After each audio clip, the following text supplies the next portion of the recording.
नमस्कार, स्वागत है आप सबका हमारे खास कार्यक्रम जी के देखो में।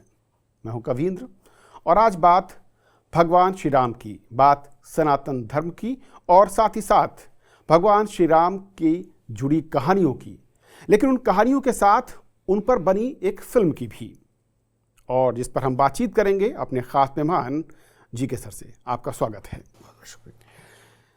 आदि पुरुष नाम से एक फिल्म जो इन दिनों रिलीज हुई है और जो कि भगवान श्री राम के ऊपर है, उनकी जीवनी या उनके वृत्तांतों के कुछ हिस्से को जो कि निर्देशक ने बताया है कि उससे लिया गया है। उन पर जो चित्रण किया गया है, उन पर जो डायलॉग लिखे गए हैं उस फिल्म में जो आए हैं, बहुत सारे लोग उनको लेकर व्यथित हैं, विरोध जता रहे हैं। वो कह रहे हैं कि वो जो भाषा है, जो शब्दावली है, वो भगवान श्री राम या उस काल से बिल्कुल भी मिलती जुलती नहीं है। तो ये विरोध जो है, ये कितना स्वाभाविक या जायज़ आपको दिखता है, जिसके पीछे के तर्क हैं वो कितने दमदार या कमज़ोर दिखते हैं? कविंद्र जी, सबसे पहले तो मैं क्षमा चाहूँगा कि मैंने फिल्म देखी नहीं है, तो मैं इस पे एक एक पॉइंट के साथ कोई टिप्पणी का जवाब नहीं दे सकता। पर लगातार पिछले कुछ दिनों से जो इस पे विवाद चल रहे हैं, वो विवाद मुख्यतः दो तीन चीज़ों पे केंद्रित हैं। एक तो रामायण की कथा को, राम, सीता और रावण के बीच के प्रसंग को जिस तरीके से इस फिल्म में दिखाया गया है, जो इन लोगों ने इसमें शब्दावली का इस्तेमाल किया है, जो डायलॉग राइटर हैं, और जिस तरीके से जो बॉडी लैंग्वेज इन लोगों ने यूज़ किया है रावण के प्रति भी और प्रभु श्री राम के प्रति भी, वो लोगों को एक्सेप्ट नहीं हो रहे हैं। क्योंकि देखिए, रामायण क्या है? रामायण है एक प्रभु श्री राम का चित्रण, उनके जीवन की पूरी कथा, जिसमें बहुत सारे प्रसंग, बहुत सारे एपिसोड हैं, जिसमें 8 खंड हैं, 8 अध्याय हैं। तो उसमें अलग अलग तरीके की कहानियां हैं, अलग अलग तरह के विषय हैं। पर वो जब आप कभी उसे गौर से पढ़ें तो शुरू से आखिरी तक कहीं से भी आपको वो डिसलाइन नहीं दिखेगी, न प्रभु श्री राम के चरित्र और व्यवहार में, न माता सीता के, और ना तो रावण के ही चरित्र में आपको कोई ऐसा उतार चढ़ाव दिखेगा जो उसके चरित्र से मेल न खाता हो। परंतु इस फिल्म को लेकर के इतनी ज़्यादा लोगों में असंतोष है। उनका कहना है कि इसमें सही शब्दों का, सही भाषा का उपयोग नहीं किया गया, सही तरीके से इसमें चित्रण नहीं किया गया। तो चूंकि मैंने फिल्म देखी तो नहीं है, पर अगर ऐसा कुछ है तो नहीं होना चाहिए, क्योंकि फिल्म बनती है मनोरंजन के लिए। फिल्में बनाना, फिल्में बेचना एक व्यवसाय है। व्यवसाय में आप किसी भी चीज़ का व्यवसाय कर सकते हैं। बिकने को तो देवी देवताओं के चित्र भी बिकते हैं, मूर्तियाँ भी बिकती हैं, व्यवसाय वो भी है। पर उस व्यवसाय में आप उसके चित्रण के साथ, उसके चरित्र के साथ, उसके अस्तित्व के साथ छेड़छाड़ नहीं कर सकते। लेकिन जो फिल्म निर्माता हैं, उनका जब ये मानना और कहना है, और दावा भी एक तरीके से, फिल्में मनोरंजन के लिए हैं और व्यवसाय के लिए हैं।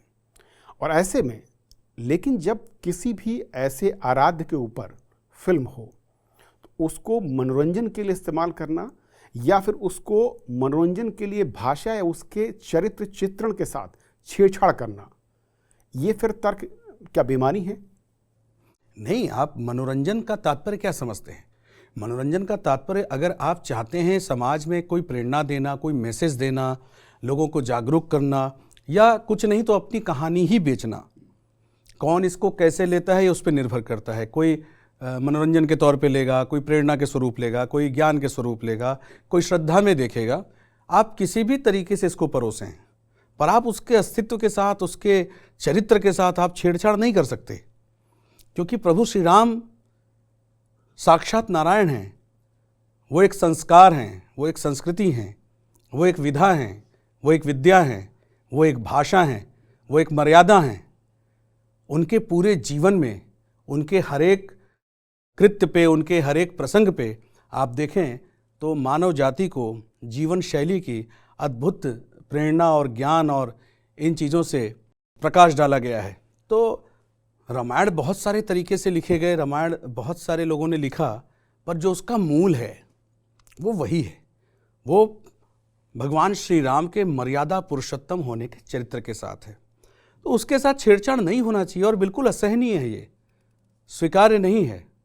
मैंने देखा नहीं है, पर अगर देखा और मुझे ऐसा लगा कि उसमें कोई ऐसी चीज़ है तो विरोध मेरा भी होगा। क्योंकि हालांकि विरोध के बाद जो फिल्म से जुड़े हुए लोग हैं, जिसमें राइटर प्रोड्यूसर हैं, उन्होंने कहा कि उनके कुछ जो डायलॉग हैं वो बदले जाएंगे, उन्हें हटाया जाएगा। लेकिन सवाल दो चीज़ें यहाँ पर हैं। एक है चरित्र का चित्रण जो उनकी अपीयरेंस को लेकर है, उस पर भी लोगों को एतराज़ है। और दूसरा है शब्दावली। शब्दावली में ये तर्क दिया गया जो लेखक हैं कि यूथ से कनेक्ट करने के लिए वो शब्दों का इस्तेमाल किया गया और उसे वापस लिया जाएगा। लेकिन नुकसान जो एक बार हो गया, जो भावनाएं आहत हो गई, उसे आप कैसे वापस कर पाएंगे? क्या ये एक तरीके से भावनाओं के साथ सीधा खिलवाड़ है? ये पहले भी हो चुका है, ये कुछ नया नहीं है। आप यूथ को अपना प्रोडक्ट बेचने के लिए, अपनी फिल्म बेचने के लिए, आप यूथ को इंस्पायर करने के लिए अभद्र और अपशब्द भाषाओं का प्रयोग करें, ये कहाँ से तार्किक है? मुझे तो नहीं लगता। ये कुतर्क वाली बातें हैं। आप यूथ को प्रेरणा देना चाहते हैं, नए तरीके से उसे दर्शाना चाहते हैं, तो आपको याद होगा जवाब तो आपको बहुत अच्छे से मिल जाना चाहिए कि हॉलीवुड में भी एक फिल्म आई थी अवतार। उसमें भी बहुत सारी ऐसी चीज़ें थीं जो हम अपने शास्त्रों से, अपने इतिहास से जोड़ कर देखते थे। पर तात्पर्य इसका ये नहीं, उसमें भी तकनीक और बहुत सारी चीज़ों का इस्तेमाल किया गया, स्पेशल इफ़ेक्ट्स का इस्तेमाल किया गया। आप यूथ को जोड़ना चाहते हैं तो नए विधि से, नए तरीके से उसको जोड़िए। आप उसकी जान नहीं ले सकते। किसी भी कहानी का, किसी भी फिल्म का या कहानी का जो जान होता है, जो उसमें जो प्राण होती है, वो जो आत्मा होती है, वो उसके चरित्र पर निर्भर करती है। और चरित्र हमेशा शिष्टाचार और सभ्यता पर निर्भर करता है। आप उनके चरित्र में शिष्टाचार और सभ्यता ही बदल देंगे तो हम चरित्र चित्रण करेंगे कैसे? किस तरीके से आप ये प्रेरणा देंगे बच्चों को कि देखो ये भगवान मर्यादा पुरुषोत्तम श्री राम का चरित्र है? आप शिष्टाचार को बदल रहे हैं, आप स्वभाव को बदल रहे हैं, आप चरित्र को बदल रहे हैं। वो अगर ऐसा है तो वो बिल्कुल गलत है और उसका विरोध ज़बरदस्त होना चाहिए।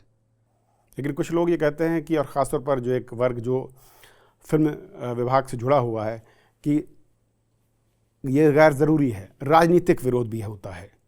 क्या वाकई ऐसा दिखता है इस फिल्म के साथ में? ये हमेशा होता रहा है। बहुत सारे ऐसी विवादित फिल्में या फिल्में जो विवादित हो जाती हैं तो उन पे राजनीतिक प्रेरणा डाल के लोग जो है उसकी दिशा बदल देते हैं। ऐसा एक बार नहीं, कई बार हुआ है। पर सवाल ये है कि हर बार हमारे ही धर्म के साथ, सवाल ये है कि हर बार हमारी संस्कृति के साथ। और मैं तो ये पूछता हूँ कि इतनी बेशर्मी लाते कहाँ से हैं? ये बना कैसे देते हैं? मैं पर्टिकुलरली इस फिल्म की बात नहीं कर रहा, पर इसके जैसे बहुत कुछ पीछे भी हुए। तो इतनी बेशर्मी आती कहाँ से है कि आप अपनी संस्कृति के साथ खिलवाड़ कर दें? आप अपने पूर्वज, आप अपने पुरखे, अपने माता पिता की कहानी और उनके विषयों पे तो आप अपमानजनक कोई व्यवहार टिप्पणी नहीं कर सकते। आप देवी देवता और हजारों लाखों लोगों के पूज्य, आप उनके साथ इतनी अभद्रता, इतनी अशोभनीय तरीके से उसको प्रस्तुत कर कैसे देते हैं? ये चिंता का विषय तो नहीं कहूँगा मैं, अब ये पुरजोर विरोध का विषय है। ये विषय पूरी तरह विरोध का है और विरोध करना चाहिए। क्योंकि यहाँ पर एक और चीज़ खड़ी होती है, सवाल आता है कि फिल्म बनाने के बाद एक नियामक संस्था है जो उसको जांच पड़ताल करती है, उसके बाद वो पब्लिक में सामने आती है, मूवी रिलीज़ होती है। तो ऐसी संस्थाओं का फिर रोल क्या, और संस्थाएं फिर कर क्या रही हैं कि इस तरह की फिल्मों को, और बार बार जो आपने कहा कि एक धर्म को लेकर जब इस तरह की चीज़ें बार बार सामने आती हैं तो फिर तो कुछ और संकेत देती हैं। क्या संकेत देती हैं? कि क्या उस नियामक संस्था में बैठे लोग उस ख़ास एंगल को, धर्म को लेकर भी बिल्कुल भी, मैं कहूँ कि उनका नज़रिया वो टॉलरेट वाला है कि वो जो भी सामने आ रहा है उसको पास करके और आप पब्लिक के बीच जाने दें? नहीं, प्रश्न तो खड़ा होता है, बिल्कुल प्रश्न खड़ा होता है। जो भी अथॉरिटीज़ जिस भी व्यवस्था से, जिस भी कार्य से जुड़ी जो अथॉरिटीज़ हैं, अगर उनसे कोई चूक होती है और विरोध समाज में होता हो और फैसला न्यायालय को या समाज को लेना पड़ता हो, तो इसका मतलब कि उनकी अथॉरिटी में कमी है। और मेरा कहना है कि अगर किसी चीज़ में थोड़ा भी संदेह है, थोड़ा भी शक है, अगर उसमें थोड़ी सी भी ऐसी परिस्थिति बन सकती है जिससे समाज का सौहार्द बिगड़े, लोगों की भावना आहत हो, तो आप परमिशन कैसे दे सकते हैं? आपको परमिशन नहीं देना चाहिए। पर अब सवाल ये है कि समाज में ऐसे होता रहता है तो कर देते हैं, उन्हें फ़र्क नहीं पड़ता, तो विरोध करने वालों को भी फ़र्क नहीं पड़ता। जो चीज़ बर्दाश्त नहीं की जाएगी उसका विरोध होगा। तो रामायण में ही अगर मैं दो जो मुख्य बातें हैं, एक तरफ धर्म को लेकर जो प्रतीक के तौर पर वो भगवान श्री राम की बात होती है, और दूसरी तरफ रावण की बात होती है जिसको अधर्म के तौर पर, प्रतीक के तौर पर माना जाता है या देखा जाता है। दोनों की शिक्षा या ज्ञान, दोनों की जीवन शैली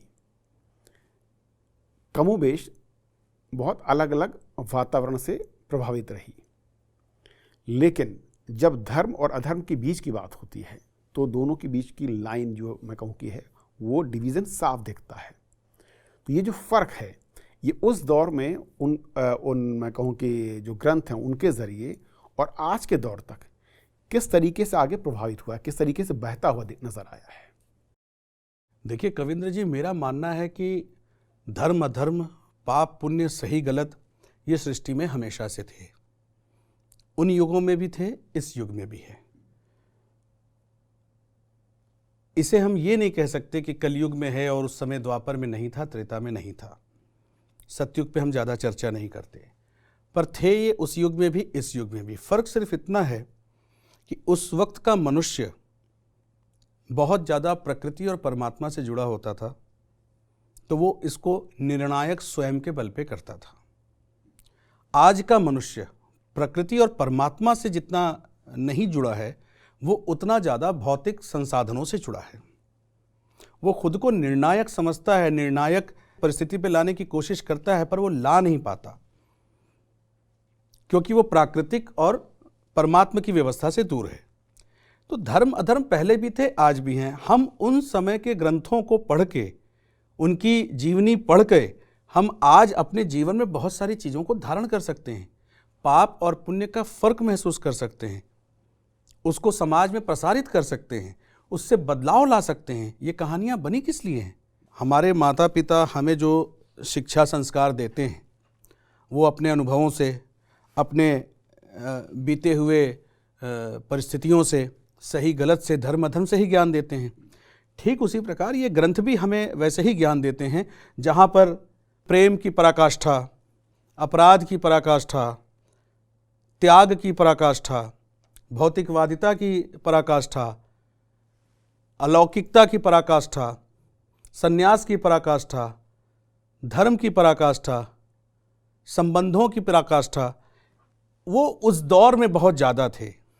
उस दौर में मनुष्य प्रकृति से बहुत ज़्यादा जुड़ा हुआ था और वो बहुत ज़्यादा संयमित होकर के, बहुत ज़्यादा केंद्रित होकर के इन विषयों को सोचता, समझता और इन पर कोई एक्शन लेता था। आज हम और आप किसी चीज़ के निर्णय पे बहुत ज़्यादा न समय व्यतीत करते हैं, न विचार देते हैं। हम अपने वर्तमान परिस्थिति में, अपने भौतिक परिवेश में जिस स्वभाव में होते हैं उस पर अपनी प्रतिक्रिया दे देते हैं। तो उनसे सीखने समझने के लिए बहुत कुछ है, बहुत सारे प्रसंग हैं। अरण्य कांड है, सुंदर कांड है, लंका कांड है, किष्किंधा कांड है, अयोध्या कांड है। आप जब पढ़ें रामायण को या रामचरितमानस में जब आप पढ़ेंगे तो आप देखेंगे कि जिस तरीके से उसमें इनके चरित्र का चित्रण किया गया है, विषयों को जिस तरीके से केंद्रित किया गया है, विषयों को जिस तरीके से प्रकाशित किया गया है, वो पढ़ने के बाद लगता है, जैसे मैंने कहा कि अगर आप कायदे से उसको कुछ दिन लगातार पढ़ लें तो मनुष्य का खुद का स्वभाव, खुद की सभ्यता, संस्कृति, शिष्टाचार बदल जाए। और ये सत्य है। किसी चीज़ पे चर्चा करना, वार्ता करना और सिर्फ बातें करना और उसको एक बार प्रैक्टिकल एक्सपीरियंस करना, बहुत फ़र्क है। जो भी लोग इस पर वाद विवाद करते हैं वो जरा इसे उठा के पढ़ के देखें उसमें थोड़ा ही लिखा है कि ये अच्छा फलां जाति धर्म के लिए है और ये बुरा फलां जाति धर्म के लिए है। वो तो मानव मात्र के उत्थान के लिए और मानव समाज की उन्नति के लिए और उनके धर्म के लिए और उनके सुख सौहार्द के लिए उसमें चीज़ें लिखी और प्रेरणादायक ज्ञान की बातें लिखी हुई हैं। मैं तो कहता हूँ, मैं तो आह्वान करता हूँ कि सारे पढ़ो, पढ़ के देखो। तो अगर उसमें अच्छी बातें नहीं लिखी होंगी छोड़ देना। तो रामायण या राम का चरित्र या इन पे एक दीवानापन होना हमारे सनातन धर्म में और हमारे हिंदू समाज में ये स्वाभाविक है और होना भी चाहिए। ये इतने उत्कृष्ट हैं, इतने श्रेष्ठ हैं कि इस पर किसी भी तरह की कोई विपरीत प्रतिक्रिया इसके अस्तित्व को और इसकी गुणवत्ता को दबा नहीं सकते, छोटा नहीं कर सकते। मेरा स्वयं का अनुभव है। लेकिन क्या कई दशक या कई सदियों के बाद जो उसके प्रासंगिकता है और जो संदेश है वो आज के दौर में हूबहू वही है, उसी रूप में देखने की ज़रूरत है, या उसको हमें समय के लिहाज से, परिस्थिति काल के लिहाज से उसको बदल कर समझने की ज़रूरत हो? नहीं, मेरा ऐसा मानना है कविंद्र जी कि चाहे रामायण हो चाहे महाभारत हो, आप जब इनके प्रसंग उठाएं, आप अगर उसमें से चाहें तो कोई एक विशेष प्रसंग भी उठाएं, उस पर भी हम चर्चा कर सकते हैं।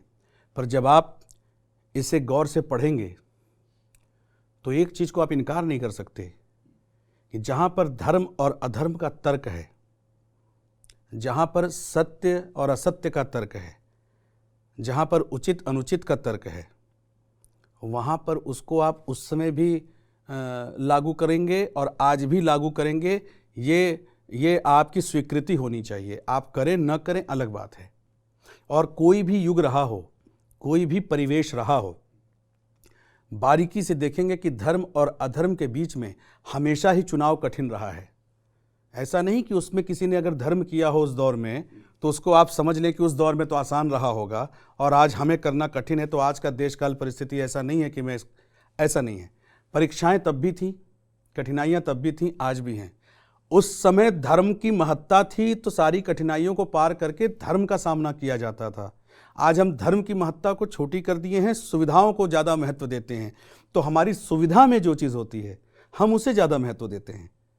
हम धर्म के आधार पे नहीं, अपनी सुविधा के आधार पे चयन करते हैं।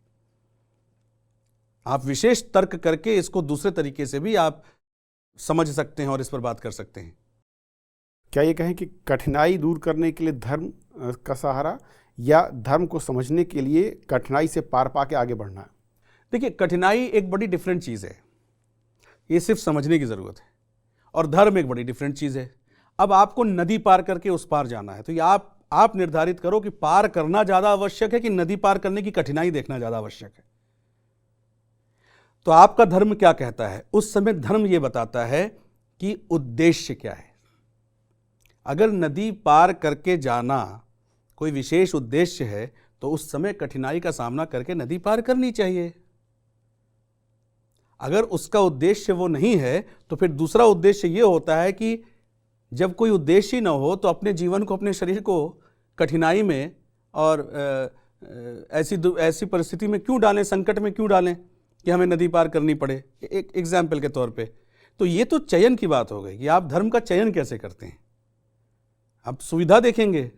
अब वहाँ पता चला आज की परिस्थिति के हिसाब से अगर आप सोचें कि नदी के उस पार आपकी बहुत विशेष उद्देश्य है, पर आपकी सुविधा कहती है कि it is not possible, I don't want to cross the river, तो आप नहीं करेंगे, क्योंकि वहाँ आप सुविधा और असुविधा में चयन कर रहे हैं।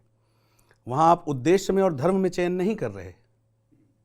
तो आज का मनुष्य सुविधा पसंद हो गया है। लेकिन जब चयन की बात आती है तो एक ये भी तर्क दिया जाता है कि धर्म और अधर्म जो जिस जगह से खड़े होकर देख रहा है उसके बाद वो स्वीकार कर रहा है, उसके नज़रिए के लिहाज से हो सकता है कि जिसे हम आज अधर्म कह रहे हैं वो उसका उस वक्त को उसको धर्म दिख रहा हो। ठीक है।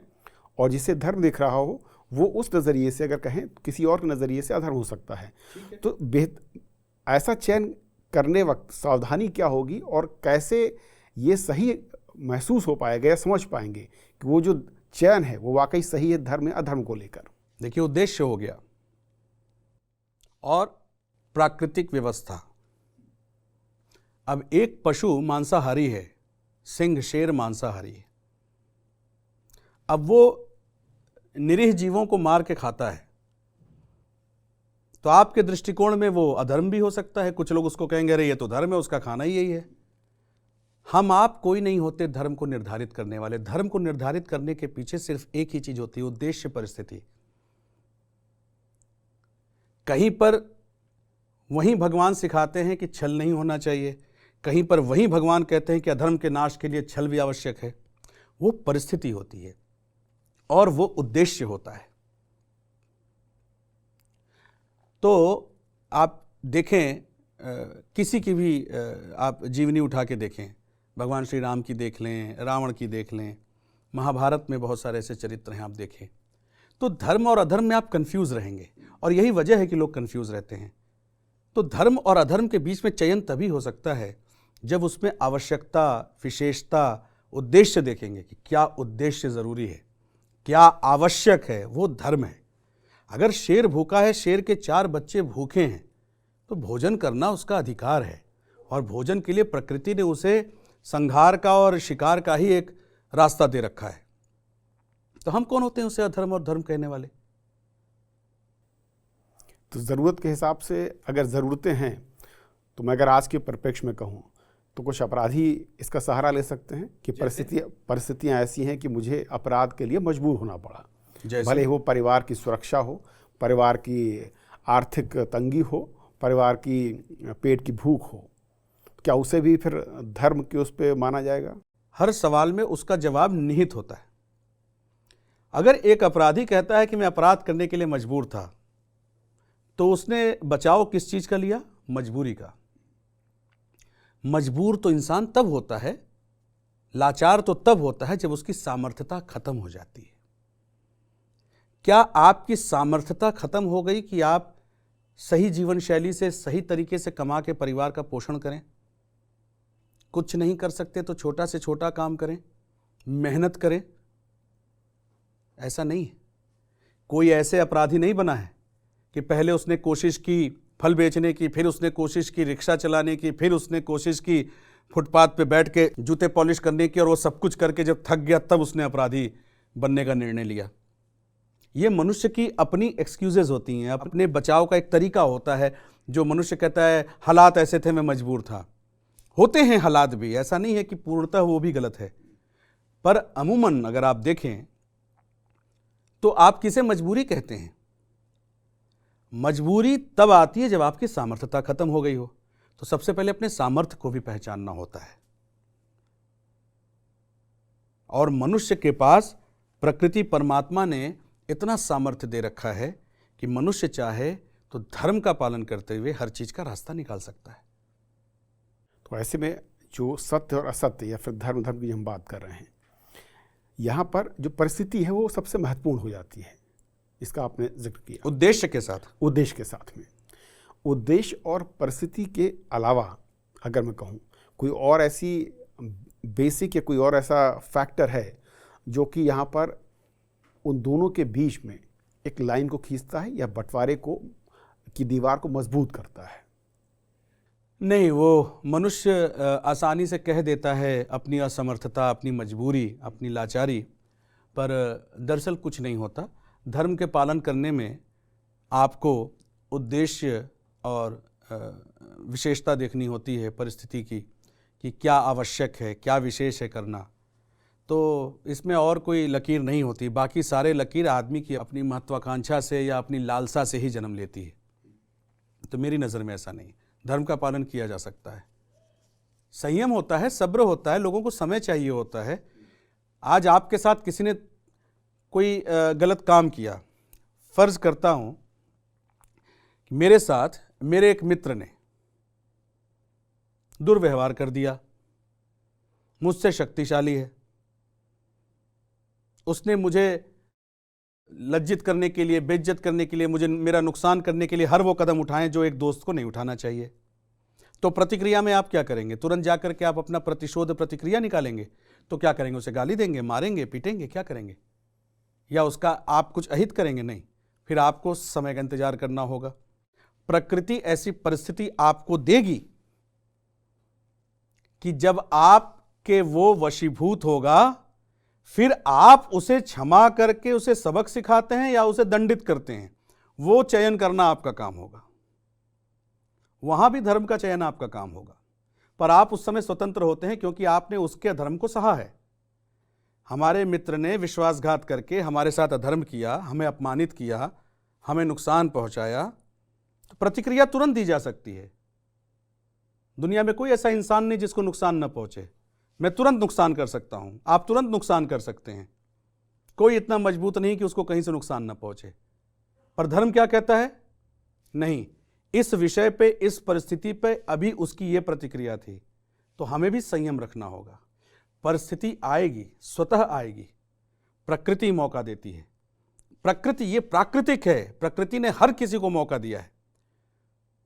और फिर उसके बाद आपके चयन करने का समय आएगा, निर्णय लेने का समय आएगा कि आप धर्म से उसको सबक सिखाते हैं या फिर आप धर्म समझ के उसको दंडित करते हैं। ये उस वक्त की परिस्थिति पे निर्भर करेगा। तो डिपेंड हमारे आप पे ही करता है कि हम क्या चयन करते हैं, क्या निर्णय लेते हैं। लेकिन उससे हो सकता है कि बहुत लंबा इंतजार करना पड़े और उतना धैर्य उसके पास ना हो। नहीं, धैर्य रखना भी एक धर्म है। धैर्य आपको रखना होगा। हमारी प्रकृति, हमारा धर्म यही सिखाता है कि हमारा धर्म है धैर्य रखना, क्योंकि धैर्य एक व्यवस्था है। इस धैर्य की व्यवस्था से मनुष्य जन्म लेता है। इस धैर्य की व्यवस्था से आप मौसम और इनकी परिस्थितियों को झेल पाते हैं। इस धैर्य की व्यवस्था से ही आप संबंधों को निभा पाते हैं। जिस दिन आप धैर्य खोने की आदती हो जाएंगे, आप हर चीज से विमुख हो जाएंगे। ना आप संबंध निभा पाएंगे, ना प्राकृतिक चीज़ों को स्वीकार कर पाएंगे, न प्राकृतिक नियमों को आप संभाल पाएंगे। हमेशा आपसे उल्लंघन होगा। अब आपको आम अगले साल गर्मी में मिलेगा तो धैर्य तो रखना ही पड़ेगा। कर क्या सकते हैं आप इससे ज़्यादा? ये स्वीकारना भी एक धर्म है। जल, आपको प्यास लगी है, जल आपके पास नहीं है, तो या तो आप नदी तक जाएंगे या तो आप कुआं खोदेंगे, या 20 रुपये दे के आज बिस्लेरी पी लेंगे, पैकेज्ड वाटर पी लेंगे। आज वो व्यवस्था उपलब्ध है। धैर्य तो तब तक रखना ही पड़ेगा। जेब में 20 रुपये होंगे नहीं तो क्या करिएगा? तो तब तक आपको धैर्य रखना होगा जब तक आप उस जगह न पहुंच जाए जहां आपको आसानी से पानी मिल जाए। तो धैर्य एक व्यवस्था है सृष्टि की, जो मनुष्य के स्वभाव में होनी चाहिए। धैर्य न होने से ही तो पाप और अपराध होते हैं। इसी धैर्य की पराकाष्ठा को प्रभु श्री राम ने भी अपने जीवन में दिखाया है, और हमारे बहुत सारे देवी देवताओं की कहानियों में, बहुत सारे ग्रंथों में इन चीजों को दिखाया गया है। क्योंकि सभी, जो इसका आपने जिक्र किया, सभी पौराणिक कथाओं में, कहानियों में और जो चित्रण है, उसमें ये मूल मंत्र जो धैर्य जिसका हम लोग बात की, वो सबसे अहम हो जाता है। लेकिन वही ऐसा लगता है कि आज के दौर में सबसे कमज़ोर नज़र आता है, और जिसकी वजह से जो कहा जाए पाप पुण्य, जो भी मतलब इस तरीके की दुश्वारियां हैं जीवन की, वो जन्म ले रही हैं और बड़ी हो रही हैं। क्या वाकई इसमें कोई सत्यता है? हाँ, बिल्कुल ठीक बात है ये। देखिए, धैर्य आता कहाँ से है? संयम, धैर्य कहाँ से आता है? अभ्यास से आता है। अभ्यास से कैसे आएगा? जब आपको उतनी ज्ञान और प्रेरणा दी जाएगी। उतनी ज्ञान और प्रेरणा आपको तब दी जाएगी जब आपका जीवन शैली, आपका समाज वैसा होगा। आज के समाज में आपको कोई ज्ञान और प्रेरणा ना दे, धैर्य और संयम का फर्क और उत्सुक होने का और उसकी सीमा को लांघ जाने का फर्क न समझाए, तो आप कैसे धर्म और संयम और धैर्य का आप फर्क महसूस कर पाएंगे? तो आज के समाज में निश्चित रूप से लोगों का धैर्य कमज़ोर पड़ गया है, और उसमें एक बहुत बड़ी कारण ये भी है कि लोगों में विश्वास की कमी हो गई है। भाई, धैर्य इंसान कब रखता है? जब उसको ये विश्वास होता है कि नहीं, ऐसा होगा। विश्वास, धैर्य का और विश्वास का बहुत गहरा रिश्ता है। धैर्य होना भी तभी संभव है जब आपके अंदर नियति का विश्वास हो। जैसे आज दो दोस्तों के बीच में, दो माता पिता के बीच में, पुत्र माता पुत्र के बीच में, या पुत्र और पिता के बीच में, या किसी संबंध के बीच में विश्वास होगा, तो आप देखेंगे कि धैर्य बना रहेगा। धैर्य तब टूटता है जब आपका विश्वास टूटता है। तो विश्वसनीय समाज, विश्वसनीय प्रवृत्ति, विश्वसनीय संबंध, विश्वसनीय जीवन शैली होना बहुत आवश्यक होगा। तभी आप धैर्य को संभाल पाएंगे और तभी जीवन में हर काम धैर्यता पूर्वक कर पाएंगे। तो विश्वास कायम कैसे होगा? विश्वास कायम होगा धर्म से। जब आपको पता होगा कि संतुलन किसे कहते हैं संबंधों में, प्रकृति में, समाज में, और उस संतुलन को बनाए रखने के लिए जो थोड़े कष्ट, जो थोड़ा त्याग, जो थोड़ी विचलित परिस्थितियां हमें फेस करनी है, हमें देखनी है, तो हाँ, हम देखेंगे। उससे आपका धैर्य और विश्वास दोनों मजबूत होगा। समाज में विश्वास की कमी हो गई है और जिसकी वजह से धैर्य खो गया है। जब भी विश्वास खोएगा, धैर्य खोएगा, तो अपराध जन्म लेगा। और इसी विश्वास और धैर्य को कायम रखने के लिए मर्यादा पुरुषोत्तम श्री राम ने भी अपनी वाणी, अपने वचन से लोगों को ज्ञान दिया, रास्ता दिखाया। श्री कृष्ण ने भी रास्ते दिखाए और युगों युगों से दिखा रहे हैं और हमेशा दिखाते रहना पड़ेगा। जैसा मैंने पहले भी कहा था कि समाज एक चक्र है, समाज में ज्ञान का प्रवाह भी हमेशा होना चाहिए, अज्ञानता भी हमेशा आएगी, नई पीढ़ी आएगी, उसे फिर ज्ञान देना होगा, फिर नई पीढ़ी आएगी, फिर ज्ञान देना होगा। तो ये निरंतर चलते रहना चाहिए। और क्या रावण में धैर्य की कमी थी, क्योंकि ज्ञान रावण के पास ही बहुत था? देखिए, धैर्य का होना जरूरी नहीं है कि ज्ञान से प्रेरित हो। ज्ञान धैर्य देता है, पर ज्ञान अगर अभिमान में बदल जाता है तो फिर धैर्य खो जाता है। रावण के पास ज्ञान की कमी नहीं थी, शक्ति की कमी नहीं थी, पर वो अभिमान में परिवर्तित हो गई थी। तो इसलिए बहुत सी जगहों पे रावण का धैर्य खोया और ये उसको अपने जीवन में खुद भी भुगतना पड़ा। जब वो सहस्त्रार्जुन से पराजित हुए, जब वो बाली से पराजित हुए, तो ये तो रावण को भी पता था और रावण को आखिरी समय में भी पता था। जब मंदोदरी ने उसको ज्ञान कह के सुनाया कि आप प्रभु श्री के चरणों में आप जाइए और उनका कीर्तन कीजिए, अपने पुत्र को शासक बना दीजिए, राजा बना दीजिए और आप जाके उनका कीर्तन कीजिए, ना कि उनके साथ आप युद्ध करने का घोर पाप सोचिए। पर ये उसको समझ में नहीं आया, क्योंकि वो धैर्य के बाहर था। उस वक्त वो अभिमान की चरम सीमा पे था, उस वक्त उसको गलतफहमी थी। तो धर्म आवश्यक है। धर्म एक थोड़ा ही है, धर्म में तो बहुत सारी ऐसी चीजें हैं जो आपको धारण करनी होगी, जिससे आपका जीवन सुदृढ़ और सुनिश्चित चलेगा। धैर्य भी उसका एक पार्ट है। केवल धैर्य रख करके आप धर्म नहीं छोड़ सकते।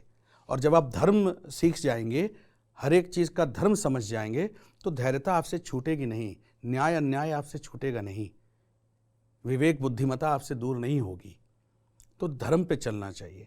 धर्म में क्या क्या चीज़ें हैं उसको जानना समझना होगा, महापुरुषों को पढ़ना होगा, अपने शास्त्रों को समझना होगा, ज्ञानियों को पढ़ना होगा। आज आप बहुत एडवांस होकर के बड़े नए नए राइटर्स को पढ़ते हैं, पढ़िए, कोई बुराई नहीं, पढ़ते रहिए। पर आपने अपने पूरे जीवन में शास्त्रों को कितना पढ़ा? बहुत लर्नेड, बहुत एजुकेटेड लोग हैं, बुक शेल्फ में दुनिया भर की किताबें रखी पड़ी हैं, पर क्या जीवन में एक बार भी रामचरितमानस पढ़ा, जिसमें धर्म सिखाया गया हो, मानवता धर्म सिखाया गया हो, जिसमें श्रेष्ठता सिखाई गई हो, जिसमें न्याय संतुलन सिखाया गया हो? नहीं पढ़ा। तो यही तो अपील घूम फिर के हमारी आती है कि भाई हम सनातन की बात इसलिए करते हैं कि सब कुछ करो, सनातन को भी तो एक जगह दो। सब कुछ करो अपने जीवन में, एक जगह सनातन को दो। नहीं देते हो, कोई बात नहीं, मत दो। जीवन का सारा फल प्रतिफल आपके जीवन में पड़ना है आपके अपने ज्ञान बुद्धि संस्कार से। जो आप पढ़ेंगे, जो आप देखेंगे, जो आप सीखेंगे, जो आप सुनेंगे, वही आपके जीवन में पड़ना है। तो हम लोगों की अपील रहती है कि हमारे समाज में सनातन शास्त्र को भी एक अच्छी जगह मिलनी चाहिए, जो सबके जीवन के लिए लाभकारी है, लाभदायक है। चलिए जी के सर, आपने विचार रखे और सुना दर्शकों आपने कि किस तरीके से धर्म और चरित्र क्या है और कैसे एक आधुनिक समाज में भी धर्म के ज़रिए और जो धैर्य है, जो विश्वास है, इसके ज़रिए आप जीवन को एक नए रूप में देख सकते हैं, समझ सकते हैं। और उम्मीद करता हूं कि जो तमाम मसले जिन पर संशय होगा, जिन पर आपको कहीं कोई, मैं कहूं कि ऐसी चीज़ें जो शायद आपको कंफ्यूज कर रही होंगी या जिसमें कुछ संदेह रहा होगा, उसमें और ज़्यादा क्लैरिटी आएगी, आप समझ पाएंगे। और इसके लिए हम शुक्रिया करना चाहेंगे जी के सर, बहुत बहुत शुक्रिया आपका समझाने के लिए, दर्शकों को अपने विचार रखने के लिए। बहुत बहुत शुक्रिया। तो बहुत बहुत शुक्रिया दर्शकों आपका हमारे साथ जुड़े रहने के लिए।